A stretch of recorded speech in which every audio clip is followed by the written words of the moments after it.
And then we'd hang them down, and we hung them at all different lengths. And then they were all different colors. Oh, fun. It was super fun. And then people would walk in the store, and that was the first thing they'd see. That is so cool. But it was the way we had them displayed. Huh. So And it just was fun. Gave opportunity. Hey, welcome to Voices on the Wind, where we talk about those ideas that whisk by our heads and turning them into something real. I've been doing a lot of emailing, and I've been talking to people about this podcast, and I continue to say we're trying to raise the level of entrepreneurship in our small town and in small towns across the country. And so that's what we're trying to do. We're trying to hear the stories of people and raise the level of entrepreneurship. Yes. in our wonderful, beautiful cities. Hey, I am Toby Lyles, and I am Maverick Lyles, my esteemed son. Yes. Hey, we're so happy to have you here today. I guess Maverick would tell you about. I was just gonna say, because we have our Substack, the newsletter, which is pretty cool. Just a lot of just stories, stuff we're learning from the podcast, and just funny stories. It's good. You should definitely check it out. That's votw.substack.com. And today we have Susan Anthony, which I really enjoyed her a lot. And she has a lot of really good thoughts. Just really smart. She's just very smart and just like taking risks, but taking them tiny as like just spacing them out. So she just takes a lot of really tiny risks and just really good with customer service and just making community. She's impressive. And I really enjoyed this episode. So then I hope you will enjoy as much as I did. My father-in-law, who owned Automatic Electric appliance store, wanted to start a kitchen store. He loved the cupboard down in Fort Collins. Okay. And he said, you know what? I want to do that. I want to get rid of TVs, because at that time, Walmart, Target, all the big box stores were carrying TVs. And he said, I don't want to do this anymore. I want something that goes with our appliances, like cookware, spatulas. And he said, would you help me? And I said, sure, I'll help you. Why did he pick you? I don't know. I don't know. I guess maybe I didn't know what I wanted to do in my life. And Ted and I had been married a few years, and he's like, you know what? You should come to the store and work with me and learn the books and that kind of thing. And then all of a sudden he said, I want to do this. Oh, so he kind of... So I kind of worked at Automatic Electric for a few years. And then he said his main goal was to do something like this. And I said, okay, I can help you do that. How hard can it be? How hard can it be? So famous first words. Yes. So we went to the Denver Merchandise Mart, started looking around, and we had a very, very small store. We just had a section. Why did you even go into that? Why did you go to Denver with him? Why did you say yes? So I don't know why I said yes. I think because my husband was saying, yeah, that'd be cool, let's do it. Okay. And I'm like, okay. There must have been something beside you, though. When somebody gives me a goal, I run with it. Okay. And I don't stop until it has succeeded. What's another place where you figured that out before you started this store? Oh, I just think maybe in high school with I was in the Central Airs, I sang. And so, you gave yourself a goal. And so it was ooh, I want that solo. So you made a goal. Okay. So I don't know. I was very goal-oriented. Yeah. And I have a gift to gab. So that was helpful. Okay. Yeah. Okay. So I'm reading that maybe he saw that drive in you, and maybe you just, I don't know, naturally were attracted to something? Gosh, I wish Dick were still here to tell me that. I don't know. I don't know what he saw in me, if he just felt like I could do that, or maybe I had the personality to do something like that. But I was not, when he asked me to help him with this, I was not a risk taker, okay? Which is if you're an entrepreneur, you're a risk taker. They go hand in hand. Exactly. But I was like, oh, well, he wants to do it. I'm just going to help him. He wants. It wasn't risky at all. No, because I had him as a cushion. He was the one, going to guide me, and then I would just do, okay, yeah, I could do that for you, until I kind of took it over. Okay. I did. I just kind of we ran it through Automatic Electric, which was down on Central Avenue. It's now where Bronx Pizza is. Tell me what did, and for all of our listeners, what did Automatic Electric do? So they were an appliance store. They sold stoves, refrigerators, that kind of thing. Okay. And actually, it was my husband's grandfather that started Automatic Electric. And then when Paul Fintus retired, his son Bob Fintus and my father-in-law Dick Anthony took it over. And it was on 17th Street for many years, where now 2 doors down is. Oh. Okay. And then when Bob Fintus decided to retire and it was just Dick alone, then he moved it over to Central Avenue next to the Lincoln Theater. Okay. Wow. Yes. Yeah, so that's what Automatic Electric was. So it has a deep history. Deep history, yes. So this is a bit of a Spin-off? spin-off of that. Yes. So he didn't want to do TVs. He wanted to do... He wanted to do spatulas, pots and pans. When he decided to do this, we had a little teeny tiny corner that the TVs were sold in. And we thought, well, we'll just start off kind of small. We'll have some spatulas. We'll have some cookware. We'll have some gadgets, maybe a mixer or two. We'll just kind of do very specific things. And we had this teeny tiny little, it was truly a room. We've always been open Monday through Saturday, Okay. 10 to 5:30. Really? Always. It hasn't changed. It has not changed because my father-in-law, old school, you're in retail, you're open 6 days a week. Why were you consistent? Because that's why he asked me to help him. And I don't give up. Okay. I'm just going to work until. But you could have, I don't know, done something fun, anything else, any other passion, any interest. So I guess I just felt like all of a sudden I was running the store. I was doing well running the store. I was getting the hang of ordering. I mean, it was still very stressful. I mean, Dick was still there, but it was very stressful because, you're going, oh, we've had a very slow day today, but let's order, thousands of dollars worth of new inventory, So there was always that. But I just kept going because I just thought, God will make it work out. He knows. And so I just have to trust. And I just have to give that trust to him. And I don't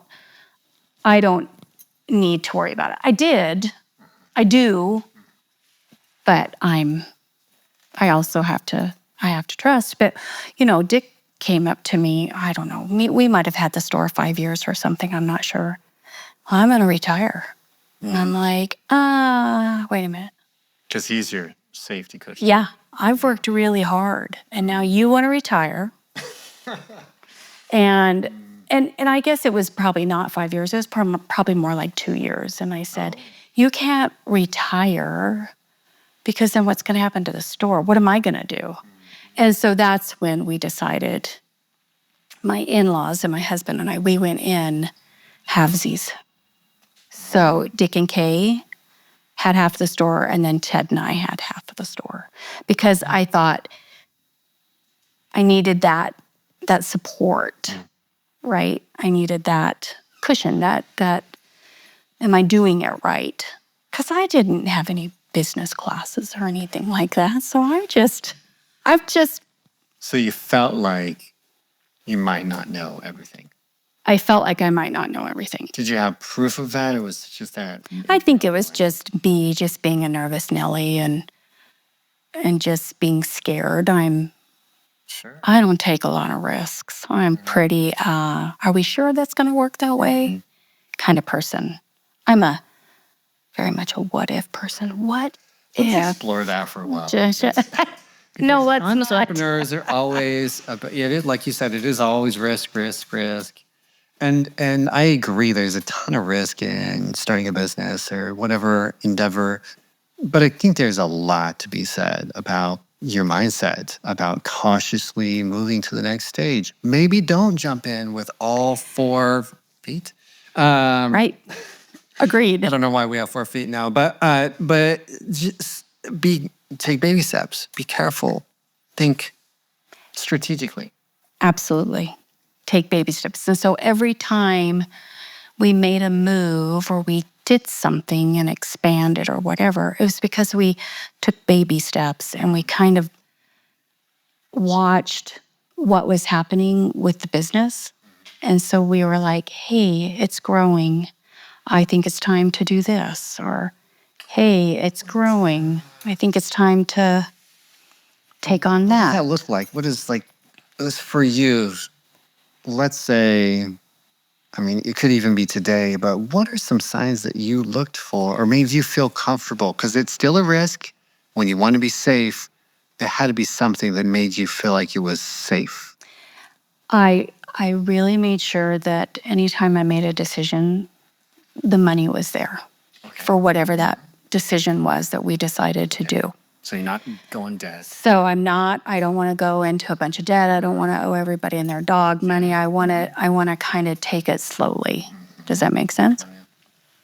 And our customers, our fantastic customers, they help me beyond anything because they would come in and say, Susan, I'm looking for a purple spatula. Have you seen one? No, but I'll start looking. Hey, Susan, I'm looking for a mug with a tea strainer in it. Have you seen one? So they would give me ideas and they would help me kind of decide what I needed to bring in. Because when you're starting off in a teeny tiny place and you don't have a lot of room, you're trying to figure out what's the most important thing. What is going to keep the store going? Sure. On the show. Right. So then you got to figure out what the dogs are, what the dogs aren't. You just got to keep. And my customers were great because they'd say, hey, I found this great whatever, and I think you should carry it in the store. Let me look into that. And then I would look into it and I would buy one. And I'm like, oh, this is amazing. What are some choices that you made while you were building that? For one, it was too small. So how did you fit all that stuff in there? Did you leave some stuff? You know what? We fit that stuff in there. I mean, to the point where we were hanging colanders on the one wall. Okay. With fishing line. We would tie them onto fishing line, and then we had nails up in the wall, and we had what do they call that? Molding up there. And then we'd hide that nail, and then we'd hang them down, and we hung them at all different lengths, and then they were all different colors. Oh, fun. It was super fun, and people would walk in the store, and that was the first thing they'd see. That is so cool. That it was the way we had them displayed. Huh. So And it just was fun. constraint gave opportunity. Yeah. Huh. Yeah. Anything else fun happened back then? There was a little, because it was an old house, so it was like the kitchen. And so we put all the food things in the kitchen, and then we had a little sink where we put all the sponges. And, we used every single solitary nook and cranny in there. And then when it was time, they sold the building. They put the building up for sale. And that landlord asked me, do you guys want to buy it? And I'm like, no way. It was a very old home. It was on the historical registry. Oh, yeah. It's going to take some money to redo it. We had a family of skunks living in the basement, it was just like a crawl space where the furnace was. There was nothing else down there, ever. But there was something going on, and we like hearing noises. And so Ted went down there, and there was like a hole in the foundation. And he put a flashlight up, and he sees these skunks, and he's like, comes upstairs. Yeah, we have a situation. So we ended up sitting in the parking lot in our car, waiting for these skunks to leave and to see where they were coming in at so we could board it up. And so it was very comical. And all of a sudden, here they come. There was like 3 of them. And they came out from underneath the bushes, and they walked across the street over to the old Tollerton dance school and into there. And we started giggling, and yeah, we had to board it up. And then we didn't have them anymore. But it's a funny story. So there were things wrong with the building that I said, no, I don't want no part of that. Okay. And we're 5 years into it so far? Yeah, we're probably 5 or Okay. maybe 10. Maybe we spent 5-ish years maybe down on Warren. And that I'll probably need to write that down. And so we knew we had to find a new building, which led us down here to Sue Patrick's building. And so her building, she had 2 buildings for rent. And I looked at her and I said, I can't rent these buildings. I know they're both up for, and they connected, but I said, it's not enough room. I need something bigger. And she said, well, Susan, look at my building where she had Sue's gifts. And I said, yeah, but you have a lot of stuff in there. She goes, oh, I can move it. So we came in and we looked at it and we said, this is exactly what we need. Wow. And so she said, okay, it's yours. I'll start moving. kidding. Yeah, I'll So start. she moved her store. So she didn't. So Sue Patrick was. They were, in Florida in the winter months. They were here in the summer months. So she wasn't really running the store. She would run it in the summer when she was home, but not, So she just needed to have like a big sale and sell some of her merchandise and put it in storage and that kind of thing. But she was willing to do that for us so she could rent the building. Yeah, it was very, very kind of her to do that. So Sue's gifts turned into the Prairie Pantry. And then I think to myself, that's Susan Anthony taking over Sue Patrick's building. Hers might be a common denominator here. Or is that? No. Well, it just means it's meant to be, I'm sure. I really felt like it was meant to be because she was so accommodating. Yeah. And so we moved the store and worked very, very hard. And we had a lot of help. And we were so grateful to everybody that helped us and did a little bit of remodeling and opened up the store. And I said to Ted, I will never move this store again. That's it. I will never move that store again. I said, if we move that store, we're going out of business. Okay. Period. Okay. And he said, okay. That much work.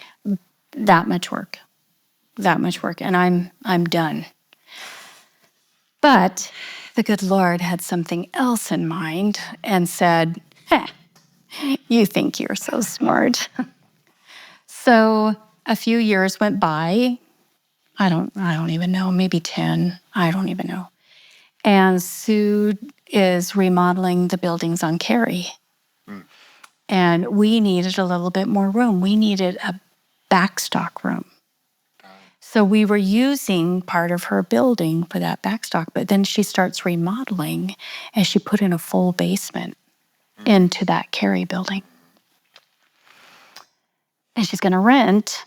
And I said, well, maybe we should rent that side. And she said, you want the other side? And I said, well, yeah, because I really would like to have that basement for my backstock. She said, well, what are you going to do with the other one? I said, I don't know. We'll figure it out. I have no idea what we'll do. Really? So you were willing to rent I the whole wanted side just for that? the coffee room just because of the basement, the storage. Okay. That really is what I wanted. It makes sense. Yeah, I mean, I don't have a base. I have a basement over in the other building, but it's just a crawl space. It's where the old furnace is. So it doesn't even work, Yeah, in the other building. Yeah, I didn't need skunks in this building. So anyway, so we said, well, we'll figure it out as time goes on. And so she rented it to us.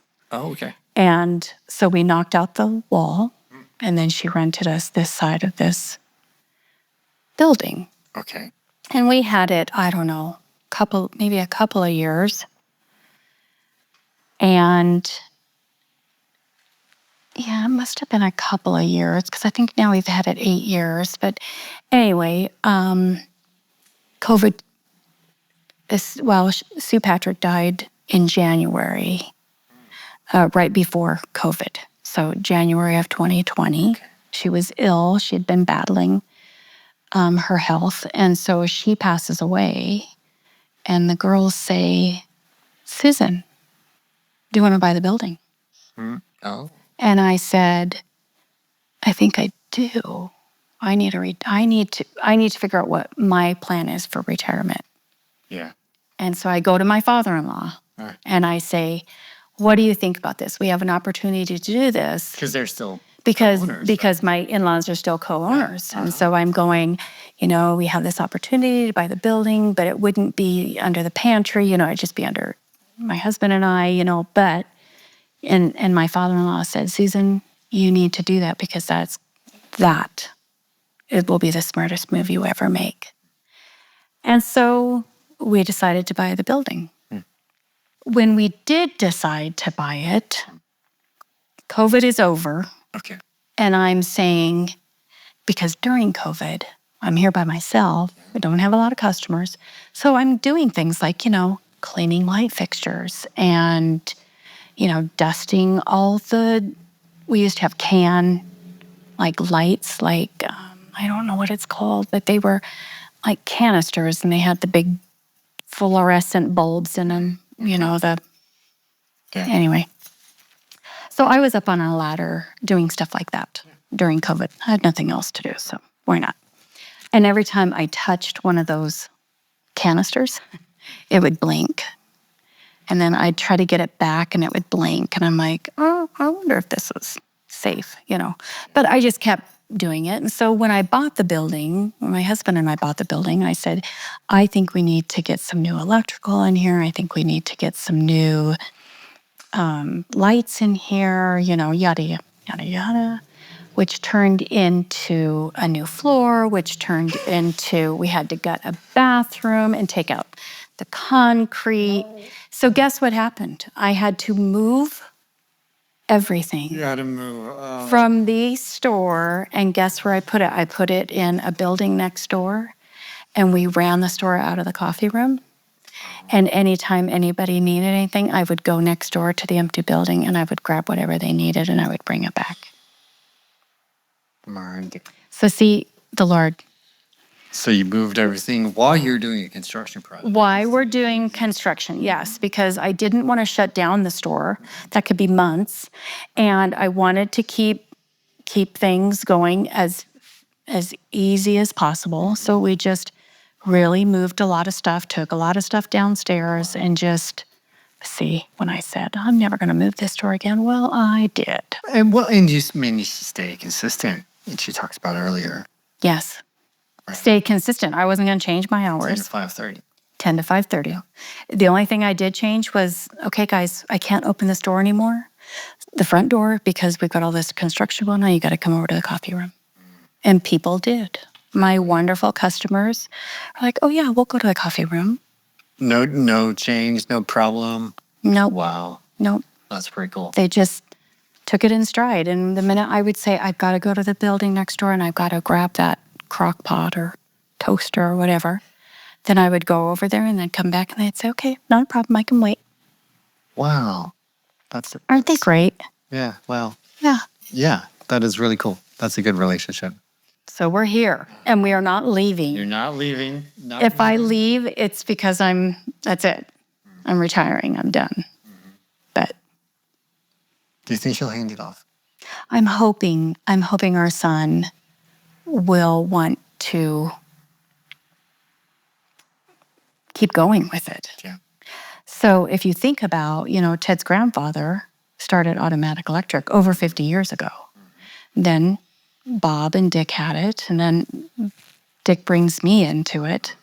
So now I bring our son into it. We're talking 4 generations of a small business in Cheyenne. So we're really hoping that he could change his mind. He could say, I don't know if this is for me. Mm-hmm. But I really like having him here because I feel like I can take a breath a little bit and enjoy as I'm getting older and enjoy a little bit more time off. 6 days is a lot. It's a lot for how many years can you cover so far? 28. 28. So we'll start 29, right? In February. Really? Yeah. Almost at 30. I'm almost at 30. Yeah. Wow. Yeah. Well, that's something to be said.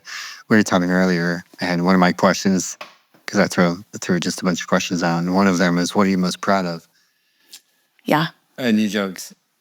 I was like, what am I most proud of? What did I joke? Yeah. We were talking. I said... You said that I'm still in business. That I'm still in business. Yeah. I really, truly, I mean, that really is it. I'm going back to the lunch thing. I can't remember what that question was when I said, what do you like best about your day or something? Yeah. And I'm like, lunch. But no, that we're still here. But, that's just not my doing. That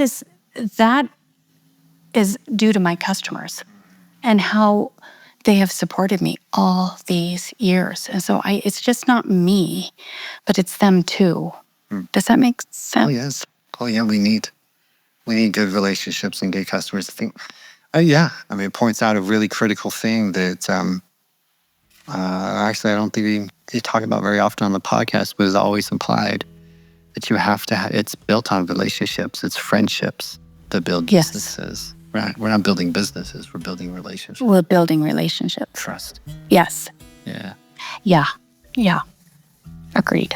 That's a good takeaway. Was there anything I missed in your story? Gosh, I don't know. I don't think so. There was, when you sent me the list of questions, there was something on there that, like, what was the biggest disappointment or something like that. Yeah. And I think what that is that my father-in-law passed away in 2021, and he did not get to see our 25th anniversary. And he would have just been, I know, so proud because he always just said the pantry, He loved the pantry and everything and how it had grown. And he was very proud of that. And I wish he would have been here for that. But unfortunately, he wasn't. But my mother-in-law tells me that he was always very proud of me. And that means a lot. Hey, thank you, Susan, for that. That was just had a really fun time with you. And I appreciate you taking a risk on this one, a risk with us on our podcast. Thank you as well. Yeah, I appreciated you talking about just taking small risks and, of course, the value of relationships and community, and just continue to come back to how building relationships with your customers, with your vendors, was key to building a good business. And that's what we want to do here. We want to help folks start businesses, build businesses. Of course, we're talking about small town businesses a little bit more. That you and as an individual, you can hear that idea that you want to do in your head, and you can go for it. So I like big business too, but we want to help you provide for your family and build something you love. So until then, my friends, happy sailing.